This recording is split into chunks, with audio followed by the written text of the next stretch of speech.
নির্বাচনের আগে যেমন রাজনৈতিক দলের জোট হয় তেমনি যুদ্ধের আগেও গোত্রগুলোর মধ্যে জোট হতো। আমরা যদি খন্দকের যুদ্ধ দেখি তাহলে দেখতে পাই এই যুদ্ধটি ছিল একটি ঐক্যজোটের বিরুদ্ধে মুসলিমদের লড়াই।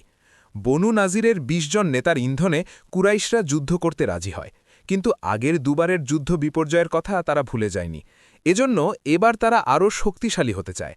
বনু নাজিরের ইহুদি এবং কুরাইশরা মিলে জোট বানায়, কিন্তু কোনো কারণ ছাড়াই বা স্বার্থ ছাড়াই তো কেউ এই জোটে আসবে না।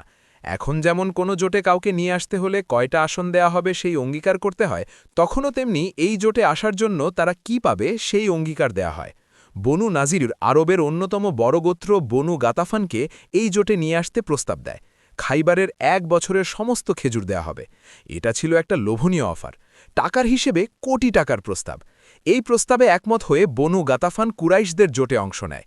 এই জোটে কেবল বনু গাতাফান ছিল না, ছিল আশেপাশের অনেকগুলো গোত্র: বনু গাতাফান, বনু ফাজারা, বনু মুররা, বনু আশজা, বনু আসাদ, বনু সুলাইম, কিনানা, তিহামা আর সর্বোপরি কুরাইশ, বনু নাজির, বনু কুরাইজা তো ছিলই। আদর্শিক কারণেই কেবল ইহুদি এবং কুরাইশরা অংশগ্রহণ করেছিল, বাকিরা গনিমতের ভাগ পাবার আশায়। এই যে একত্রিত শক্তি বা ঐক্যজোট, এটাকে কুরআনের ভাষায় বলা হয়েছে আহজাব। এই নামে পবিত্র কুরআনে একটা সূরাই আছে। ইসলামের বিরুদ্ধে কাফিরদের যে ঐক্যজোট, সেটা আমার উস্তাদের ভাষায় ইউনাইটেড ট্রাইবস অফ কুফফার। এখানে একটা মজার ব্যাপার আছে। নির্বাচনের সময় যেমন দেখা যায় আসন ভাগাভাগির প্রশ্নে জোটে আসা সত্ত্বেও একদল আরেক জোটে চলে যায় ভালো অফার পাবার কারণে, তখনও এমন হয়েছিল। বনু গাতাফান একত্রিত হয়েছিল মদিনা আক্রমণ করতে। রসুলুল্লাহ সাল্লাল্লাহু আলাইহি ওয়াসাল্লাম কৌশলে তাদের দু নেতার সাথে গোপন মিটিং করেন যুদ্ধের ময়দানেই। তারা ছিল ওয়াইনা ইবনে হিসান এবং হারিস ইবনে আউফ। তাদেরকে পাল্টা প্রস্তাব দেন, তোমরা যদি আমাদের জোটে আসো, তোমরা যদি আমাদের সাথে যুদ্ধ না করে ওই জোট থেকে চলে যাও, তাহলে আমরা তোমাদেরকে ১ বছর মদিনার ১/৩ খেজুর দেব। এই প্রস্তাব শুনে তারা বলে, কেমন হয় যদি অর্ধেক দেন? রাসূলুল্লাহ সাল্লাল্লাহু আলাইহি ওয়াসাল্লাম আর বাড়াতে চাইলেন না। তারাও রাজি ছিল, তবে চুক্তির আগে মদিনার ২ বিখ্যাত সাআদের সাথে কথা বলতে যান, সাদ ইবনে মুয়াজ এবং সাদ ইবনে উবাদা রাদিয়াল্লাহু আনহুমা।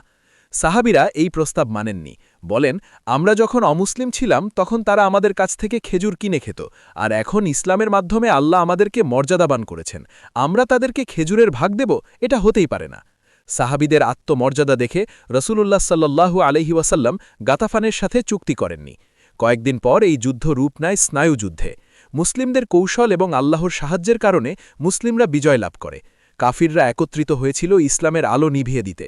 উল্টো শীতের তীব্র বাতাসের কারণে তারা যুদ্ধের ময়দানে টিকতে পারেনি। কাফিরদের ঐক্যজোট পরাজিত হয়। রেফারেন্স: ড. আলী মোহাম্মদ সালাবি, রউফুর রাহিম ৩-৪৬, শাইখ সাফিউর রহমান মুবারকপুরি আর রাহিকুল মাখতুম ৪২৯-৪৪৬।